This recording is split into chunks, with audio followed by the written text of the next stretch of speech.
Let's take you live there now. African National Congress, so that it continues to do the right things for the people of South Africa, so that the ANC continues to do right for the people of South Africa and never waver and never get out of the right path. We are here, your servants. We are here committed to serve you. We are here to be your people who will serve you and deliver a better South Africa to all the people who live in our country. Thank you very much.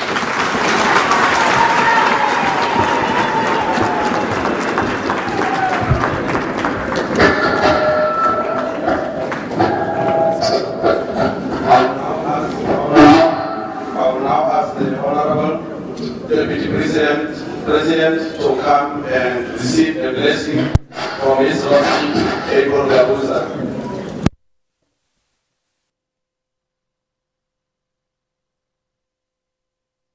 All right, well, that was the Deputy President, Cyril Ramaphosa, there speaking at the Cadres Assembly in Kimberley. Unfortunately, we missed his total address there, but we'll definitely be trying to bring you those clips throughout the news bulletins today. Let's go back to our main story, where SABC News spoke to KZN ANC spokesperson